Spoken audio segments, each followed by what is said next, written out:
everybody, it's Romania Black, and you may be wondering why I'm wearing a coat. Because it's freaking cold outside. That's why. We're on episode 4 of March Comes In Like a Lion, and it's come in like a lion, but at midway through March, it's just decided to become a snow tiger. I don't know.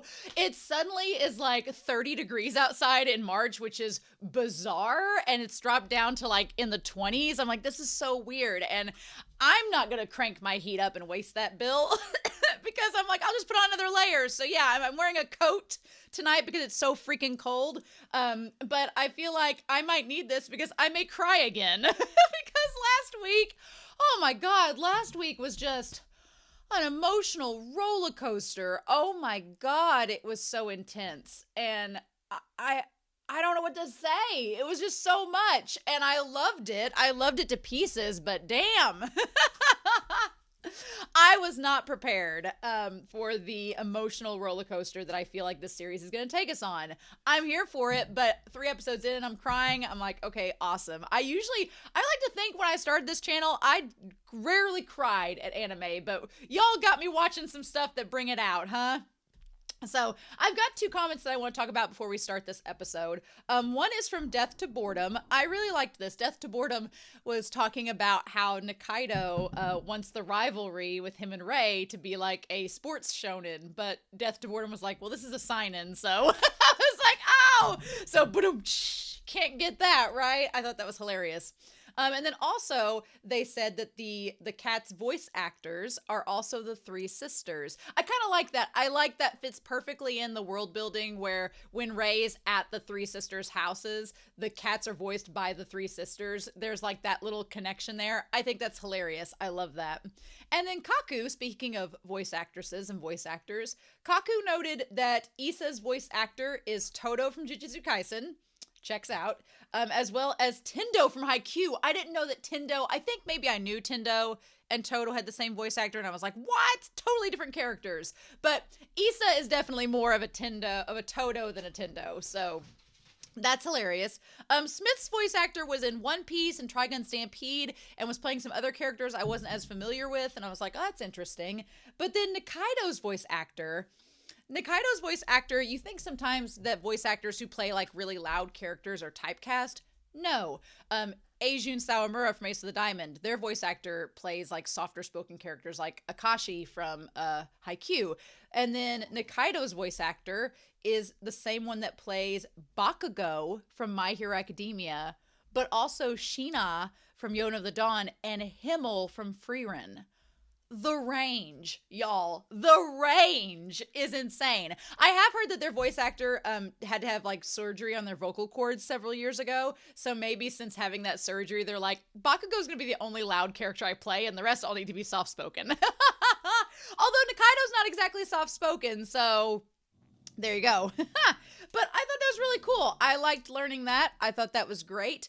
But yeah, I'm super excited to see what the show is going to give us. It's such a blend of emotion and artistry and just it's heartwarming, but then it's also sad, but then it's also hilarious. It's a lot of great things all at once.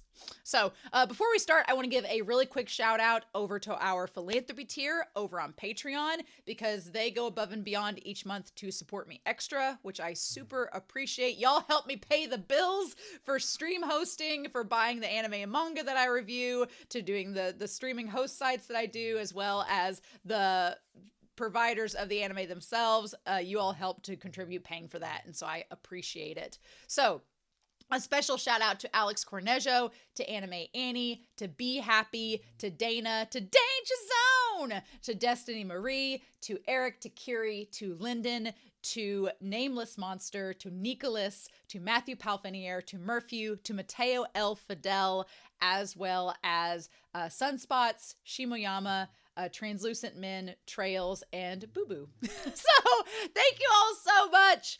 I really appreciate it. All of my love. So my dogs are at my feet to keep me warm. They don't like being near each other as much as you think they would. So hopefully if you hear any growling, that's just them being divas. But yeah, I'm really excited to jump into this episode. We've wasted enough time. We're going to start episode 4 of March Comes In Like a Lion. And we're going to do that here in 3, 2, 1, and let's go.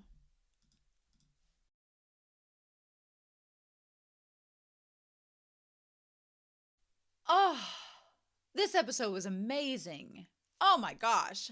This episode is like the kind of slice of life that I really, really like, where it gets into character work. It talks about like the relationships these characters have with one another. It's relatable, and it's relatable on like a lot of different levels. And the one thing I love about it is Ray's character is not like me at all. Like I don't feel like I'm like Ray at all. I don't know. I don't feel like I'm like Nikaido. I don't think I relate to Nikaido necessarily.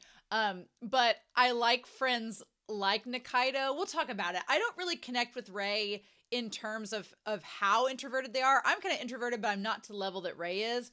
But what I really like about Ray's character is he explains how he feels, and to us, the audience, and you get it. Like, you kind of get where Ray's coming from. And there's so much about Ray we still don't know. And that one brief flashback, I was like, oh no. Oh my gosh. So we're going to talk about Ray's character in this episode, but I think it's so cool how the show takes a character who's so quiet and kind of like standoffish and distant from people, but he has no choice but to be around all these very outgoing, outspoken characters. And we kind of get Ray's perspective about all of that. We kind of see what is the perspective of an introvert about extroverted people. And it's so good, right? So, but this dynamic between the sisters, oh my gosh. I love that the one girl, Hina, has a crush on the ace, Takahashi, on the baseball team. And I was like, oh, Ace of the Diamond. I would say that Takahashi's team looks like they're up north, aren't they? So maybe they'd be like Hongo's team in Ace of the Diamond. I feel like it's that, right? But she has a crush on him, and it's like her first crush. They've been childhood friends, or she's had a crush on him since childhood. I don't know if they're childhood friends. He doesn't seem to notice her that much. But she's always wanted to make something for him, and they're at that age where in middle school, you start to get crushes on boys. I don't know. I felt like when I was in grade school, I had the idea of what a crush was because my mom watched soap operas a lot. So you saw like couples and things like that and characters kissing, and you're like, oh, it's romance. But when you're like in grade school, I don't think it hits you as much what that is. You're just like, oh yeah, people kiss, and that's how you express love and all this. And then once you hit middle school and you start going through puberty, you start to realize, maybe is this what this emotion is or not, but, or at least I feel like people start to come into those feelings, unless you're like on the ace spectrum or something like that. But it's so fun to see her like having this first crush. Cause even if you don't, crushes are not necessarily sexual because they're kids. It's just romantic. Like you have a crush on someone, you like them, and you don't know why or what the reason is, but you want to do something for them. And so she wants to make the bento box. And I love the tie back that the mom told Akari the same thing that Akari tells Hina. I like that Akari's kind of taken on this like matronly mother position of the family, and Momo's too young to understand anything. Momo doesn't get any of it. She just wants her food. She's just like, oh, bento box, yay. Momo's at that age where she doesn't get it. But Hina is going through like a childhood crush, and Akari's trying to tell her like, hey, don't go all out with this. Make something simple. Because you're in middle school. He's probably going to get what I thought was going to happen was she was going to show up with a bento box and all the other girls were going to have bento boxes and he was going to pick someone else's or none of theirs. And then she'd be like, oh no. But instead she just kind of, she isn't brave enough to go forward and try to like get his attention, and she loses sight of him, which is very sad. I like that throughout all of this, Ray is just sitting there peeling chestnuts. What I love about it is Ray is that character. He's like, I was invited to come over. They're giving me free food. I like that he establishes he's tried to offer to pay, because that has been a question on my mind, being like, has Ray offered to pay because he has the money? But he has, and she won't accept it, of course, because Akari's too nice.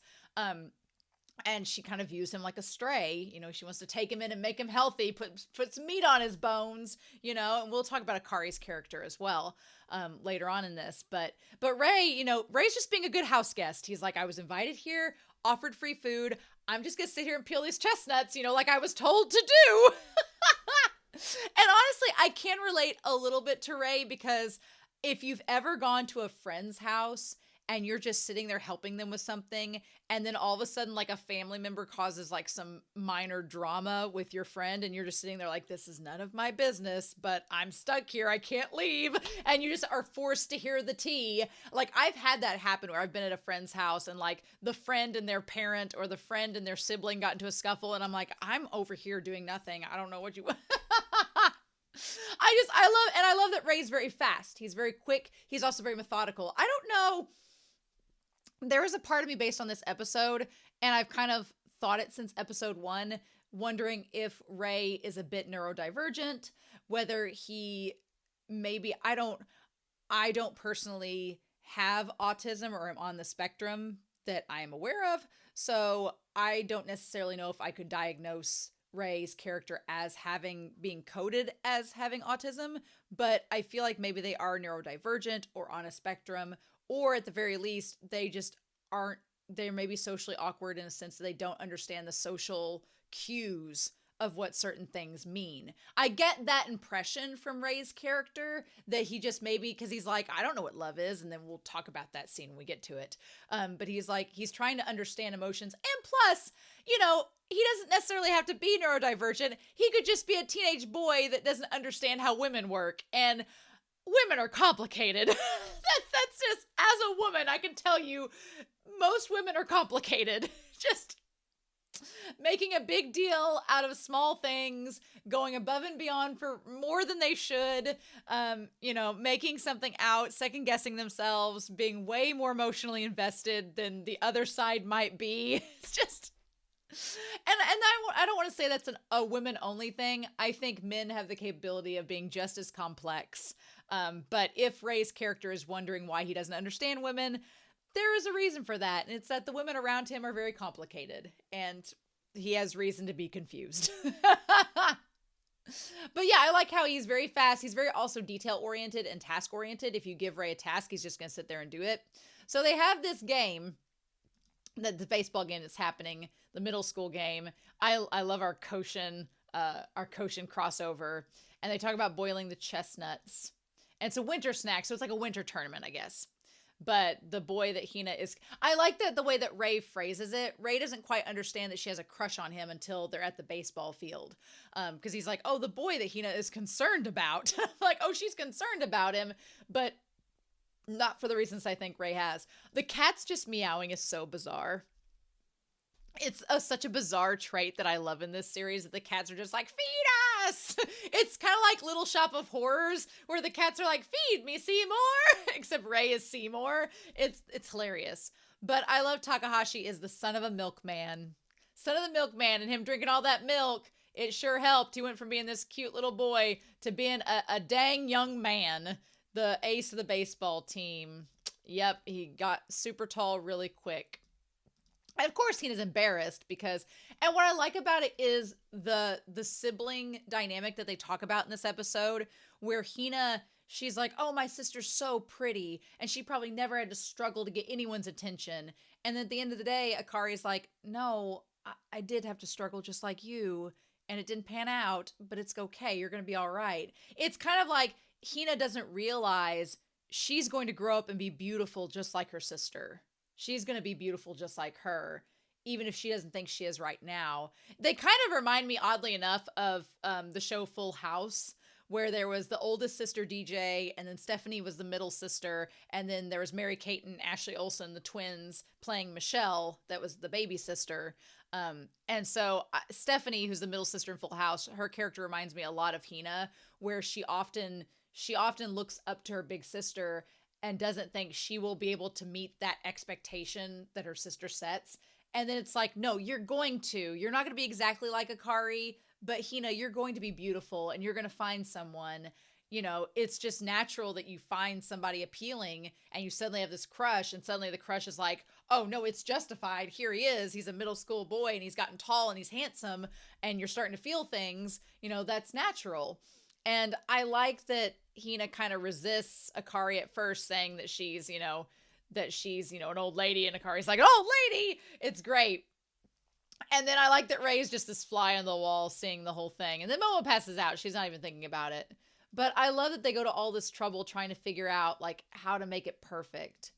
and the sister is trying to help out Hina, and Hina just doesn't want to follow her sister's advice because she thinks it's old-fashioned. And then Akari takes it well because she knows that she went through the exact same thing with her own mom.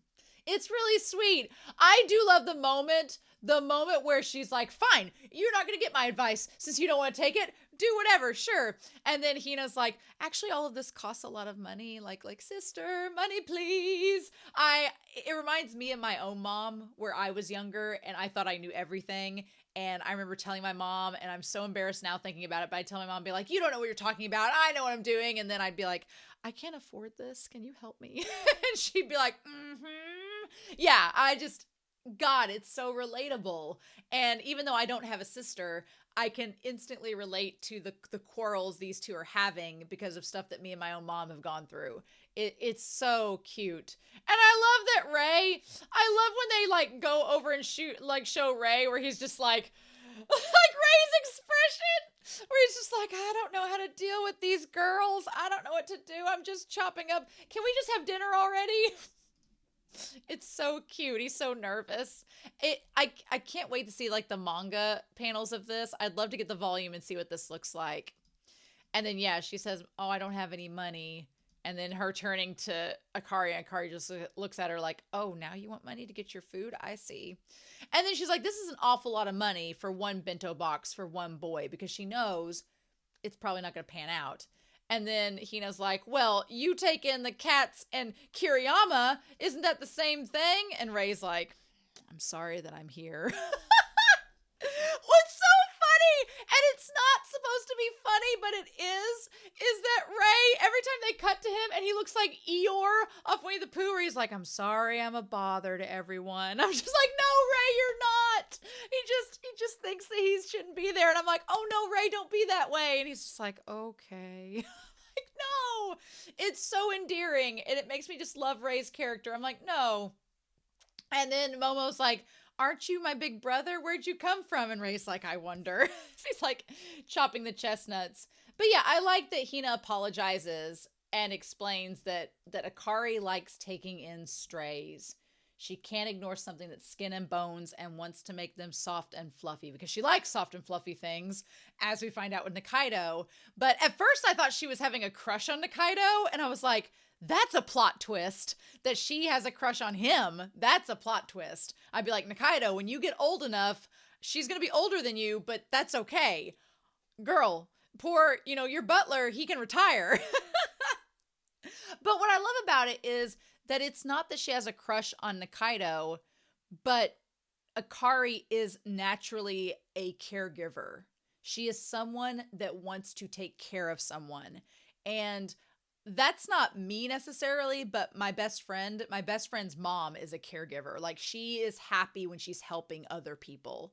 And she feels like it's almost like my best friend described it as almost a dependency. Like, she needs to help other people to feel like that is her purpose, is to help other people get to a point of health that is in her mind what they should be at. And that's basically Akari. Akari likes to take in people who are not doing well and make them better. And that's really admirable. Like, I love that Akari wants to do that and that she's so kind and considerate like that. Like, that's such an interesting personality trait of hers to expand upon. And I like that Hina recognizes it, and she's not the same way, but she recognizes it and doesn't treat it like it's a bad thing. And then Ray's like, wait, am I going to get soft and fluffy? And she's like, yeah, she'll make you soft and fluffy in no time.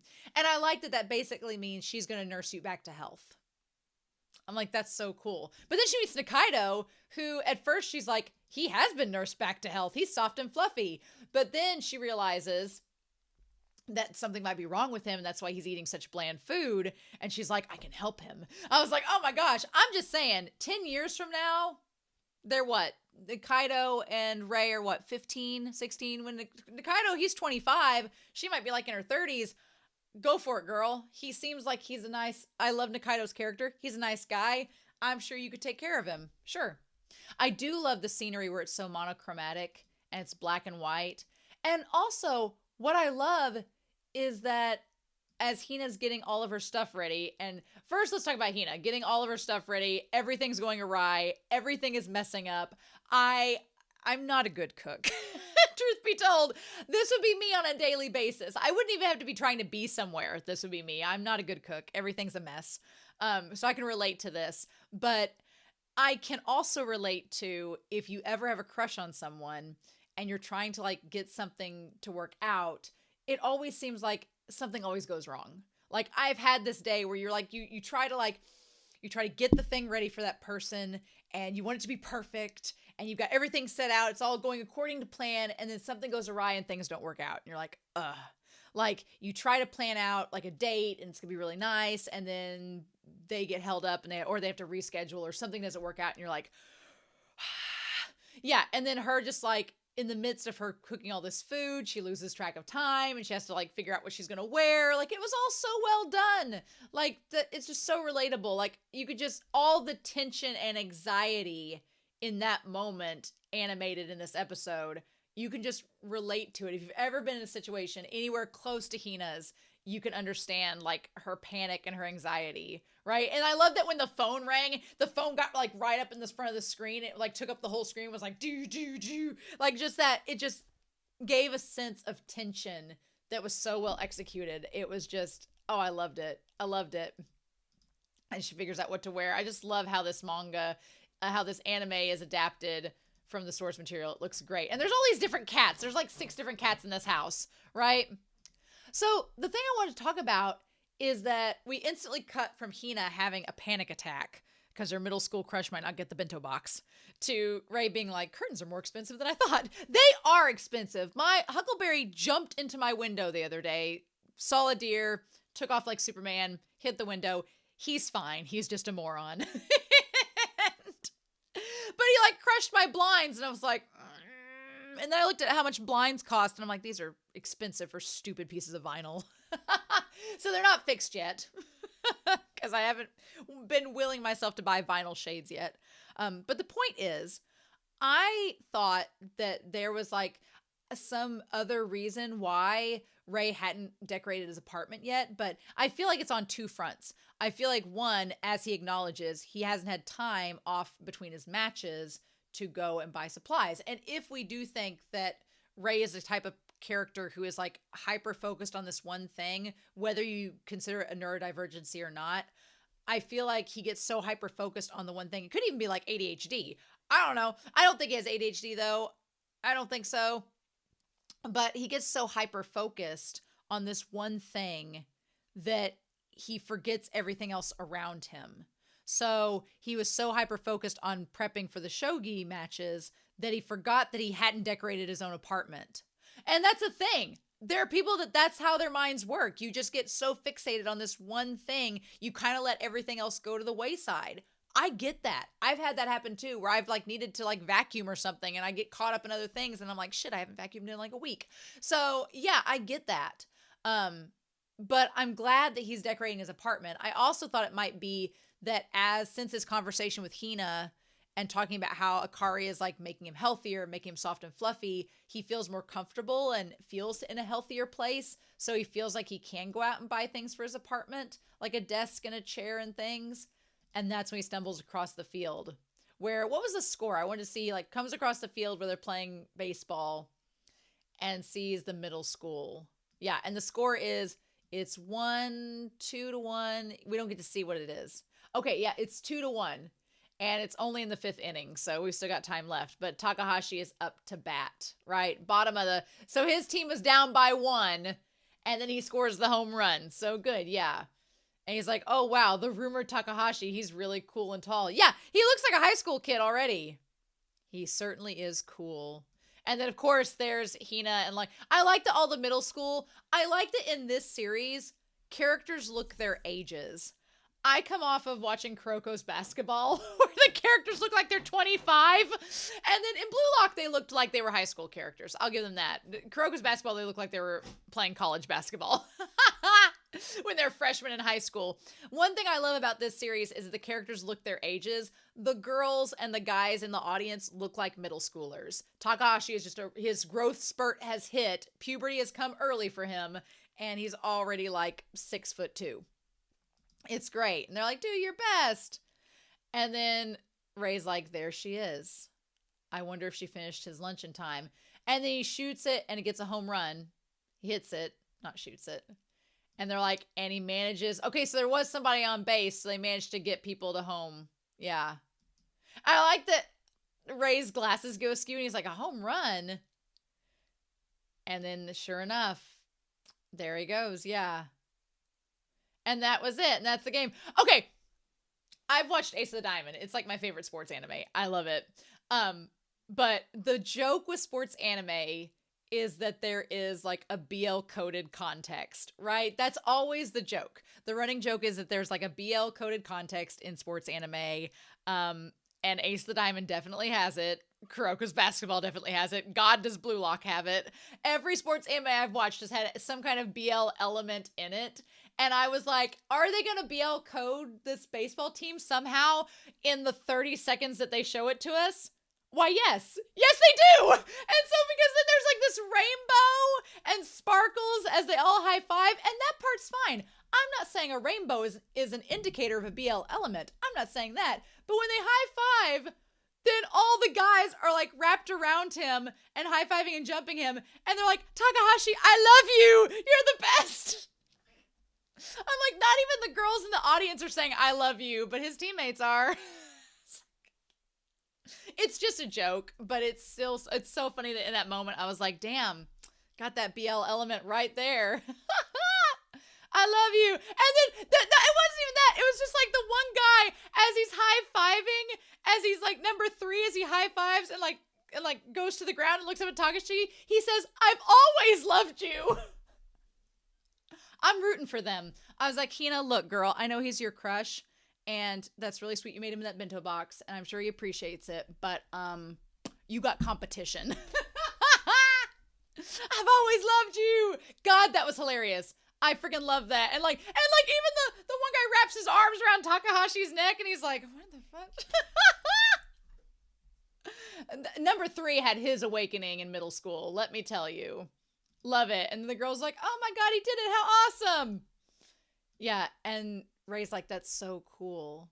He hit it out of the park.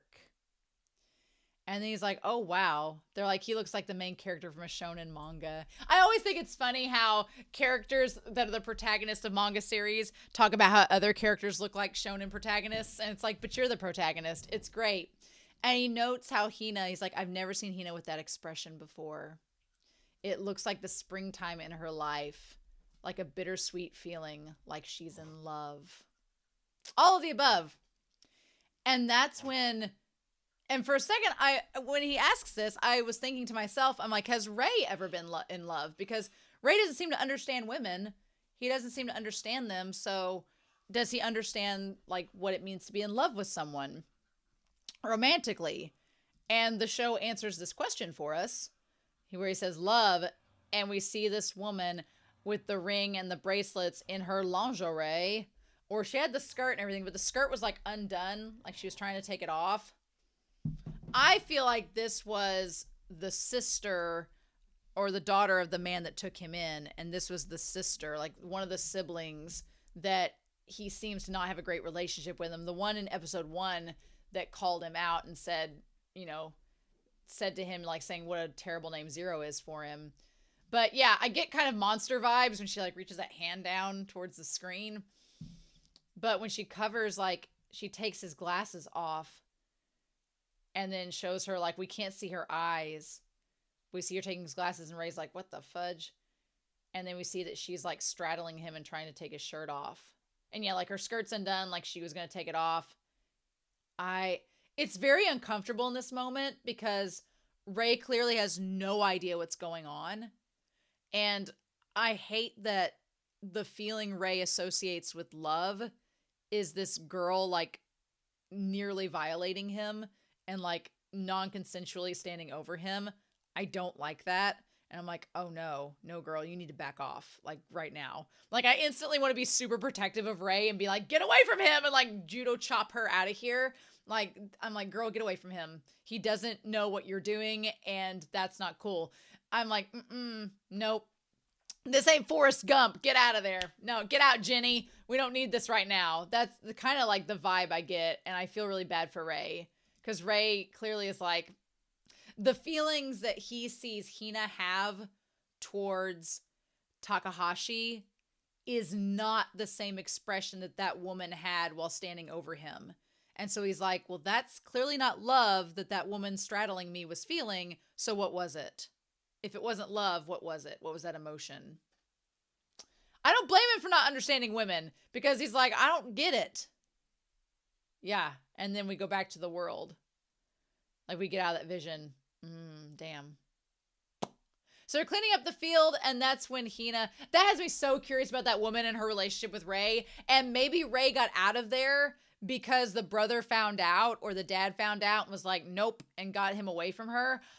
I don't know, but I instantly want to protect Ray and, like, give him the biggest hug, because I hate that for him, because he clearly doesn't know what's going on. Ugh. So anyway, she tries to... They're like, oh, Matsuda.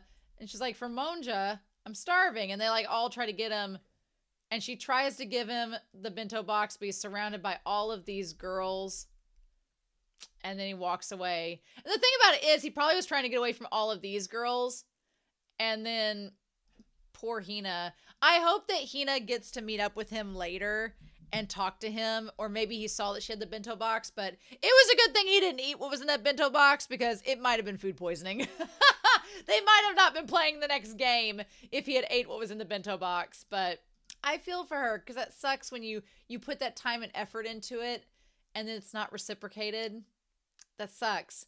But I like that Ray stops her from throwing it away. And he's like, hey, you went to all the trouble of making this. Why don't we eat it together? It's not going to the person you intended it to, but why don't we make this work? Anyway, I love him stepping in. Also, green looks amazing on Ray. Green is Ray's color. It's beautiful for his eyes, but also that cardigan looks really good. I like it. So yeah, and then we have the sister telling her that, you know, you're just like me when I was with my mom. I like that Ray's like, but she was happy when she made the bento box, and she was happy earlier. Why is she trying to throw it away? Why is she sad? Why are women complicated? I don't like this. And the thing about it is, because I think Ray has the capacity to feel all of these things, but the receptors just don't click. It's just not connecting, right? It's kind of like when Hina was crying last episode from losing her mom and her grandma. Ray's like, I've lost my parents, but I'm not crying. So does that make me less of a person? And it's like, no, it doesn't. I like that Ray is internalizing and telling us how he's feeling and being like, I don't get this. Like, why is she acting this way? I'm glad that we get to see the inside of Ray's psyche and what he's thinking and going through and how he's trying to rationalize all of this, right? Meanwhile, so we have the dinner with the sister and them. They eat the bento box, and then they nearly have food poisoning, which, you know, what can we do? And meanwhile, those cats are dead, by the way.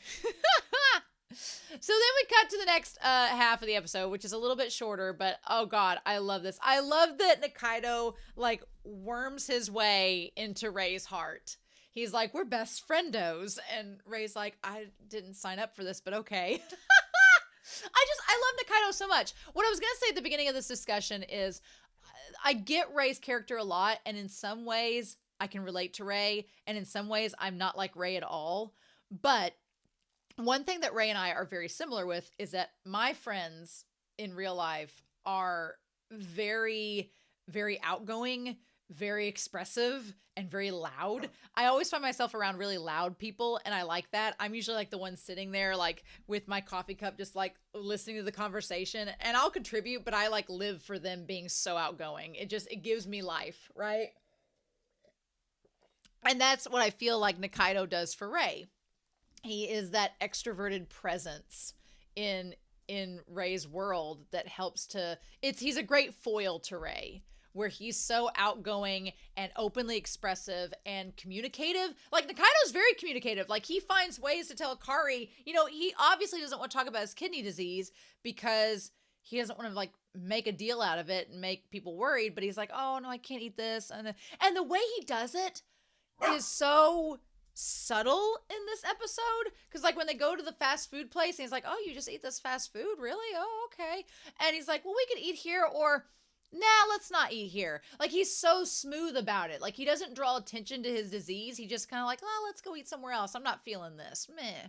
And so I'm sure he could somewhat, if he wanted to, play it off on him being like from a posher upbringing. He's like, me eat at a fast food place. No. But the reality is, Nikaido is very on top of his disease and keeping it in check. Like, he shows self-control in this episode, which is great. And even when Akari kind of questions it, he's just kind of like, oh, well, do you have something just kind of bland? And she's like, oh, he has mature taste. And he's like, yeah, sure. Also, I like the idea that it presents in this episode about body image and about what you think about characters and what the reality is. Because, yeah, I think that a modern, and it's crazy, this is still a misconception, but a big misconception is that people are overweight because they eat junk food all the time. No, that's not true at all. I know a lot of skinny bitches that eat junk food and that's all they eat. They don't eat healthy food at all. It's just their metabolism and their genetics that make them skinny, and that's all there is to it. And for people like Nikaido who do watch what they eat and take care of themselves to the point where they're almost anemic sometimes, for his character to be overweight, it's not because he eats junk food. It's probably just because of genetics. And just because of how his metabolism is. That's literally it. It's not that he eats poorly or doesn't take care of himself. It's literally just the way his body is built. And there's nothing wrong with that.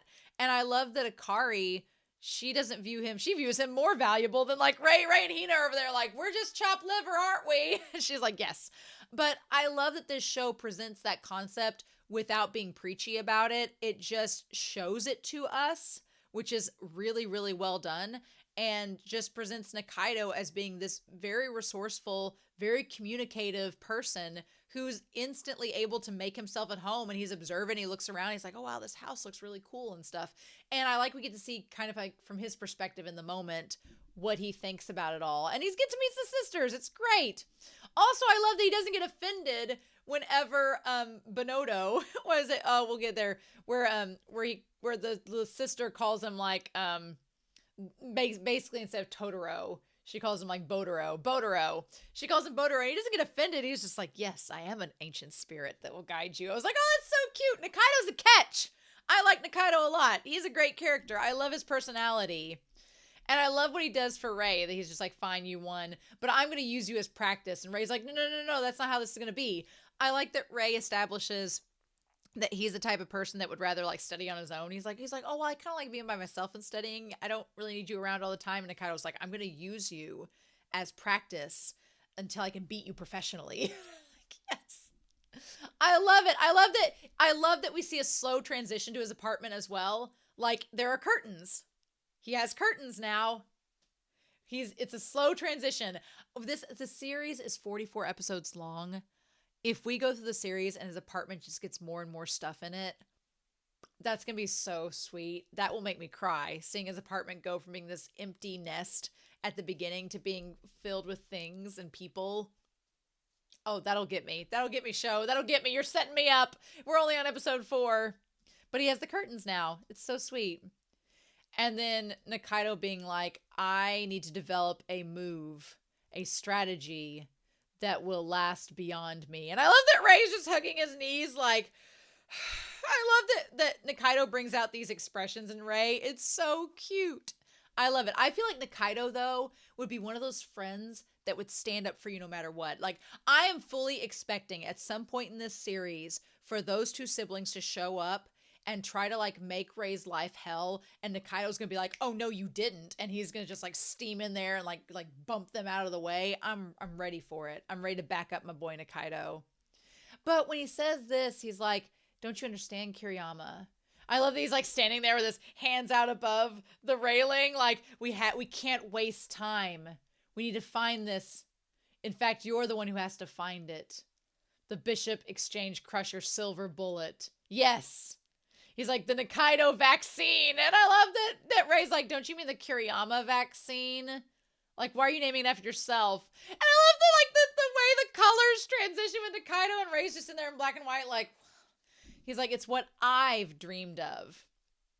I love that it gets so dramatic. The Nikaido vaccine. I love how seriously dramatic this is, or the Nikaido system, and then Ray's just in black and white, like pushed back. The art in this series, it doesn't have to go as hard as it does, but it does, and I appreciate it. Oh my God. The technique, I have to leave a technique with my name for the next generation, which has this like bittersweet feeling to it, because now that we know that Nikaido has this disorder, Nikaido may be where he doesn't know how long he has left, and he wants to leave something beyond his life, and that makes me really sad. And I'm like, no, I don't want to think about sad things, show. But it's like he wants to leave something for the next generation. He's thinking about the future that way. I don't think Ray thinks about the future. I think Ray is just thinking about the present.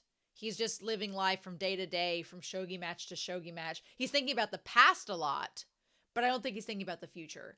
And Nikaido is thinking about the future because he may have a sense that he could be on borrowed time. It's like, ah. Oh. But yeah, and I love that Ray's like, you come to my house at 9 a.m., you show up while I'm in my underwear with the silver bullet thing, and you make me play with you.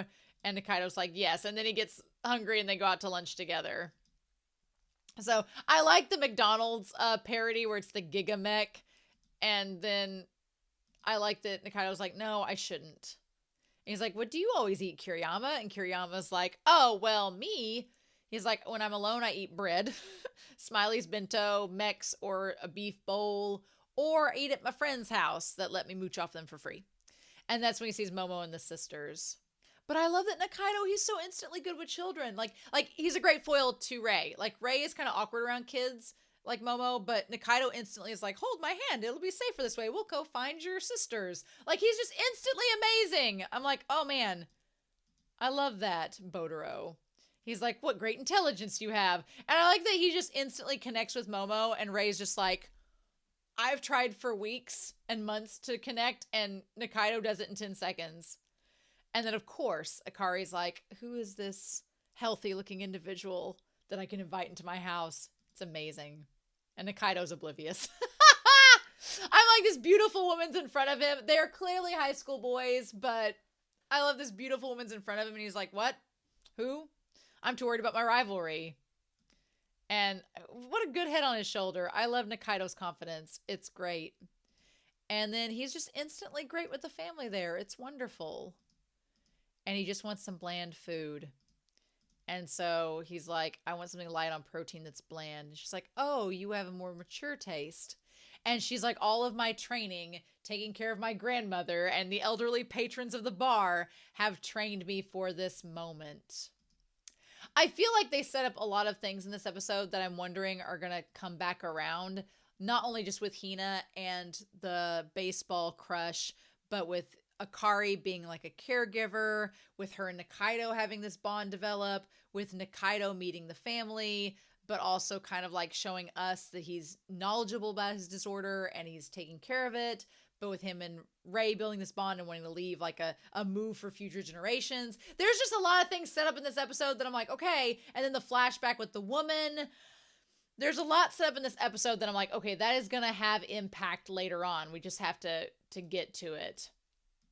But I just love Akari's passion to like do good and make a good meal for Nikaido. And then the butler shows up, right? I love it. The butler shows up. And he has, like, the funny thing is he brings the snacks from the bakery that they work at, but he doesn't realize that. Also, he also acknowledges that he's basically tracking Nikaido with a GPS on his phone, I'm sure. And Ray's like, and Ray, I love, it's so funny in the moment because Ray's like, am I the only one who heard this? Am I taking crazy pills? Ray's like, he's clearly tracking him. And everybody's like, no. And Ray's like, what? That's so funny. I love that Ray has this moment of being the only one in the room that will acknowledge what was said. But even the butler, he like sticks around and has tea with them. He was like, I was just passing by. And he's like, he shows up like magic to find me. Momo's like magic. And Ray's like, you're under surveillance. But he stays with them and eats. And it's so sweet. And then, yeah. And she has all of them over and makes some tea. And there we go. Ah, what a good episode. Nikaido is the kind of friend that at first glance you think he's going to be annoying, but then he turns out to be like the best thing, and you're like, oh, I love him. I love him so much. Nikaido's amazing. He's a great character. I hope he lives till the end of the series. I don't know. This whole kidney disease makes me like super, super like hyper anxious about it. And I know I shouldn't be, but I'm like, I don't want to be anxious, but I'm like, oh, Nikaido, I hope you're okay. I hope you're going to be okay. Ray doesn't need any other tragedy in his life. And that scene with the woman, I want to protect Ray so bad. I want to know more, but I like this show is giving us little tiny pieces of the puzzle, but it hasn't quite shown us how they all fit together yet. And we still got 40 episodes left, so we got plenty of time to find out. So, this episode was heartwarming. It was relatable. I love Ray more and more. I love Nikaido. Nikaido is like right up there. He's my jam. And the sisters are absolutely fabulous. So I'll ask Discord for the end cards for episodes 3 and episode 4 on the channel, and I'll talk about them with episode 5. But in the meantime, I'm excited to hear your thoughts down below. I hope y'all enjoyed this reaction and discussion. I hope y'all have a wonderful week.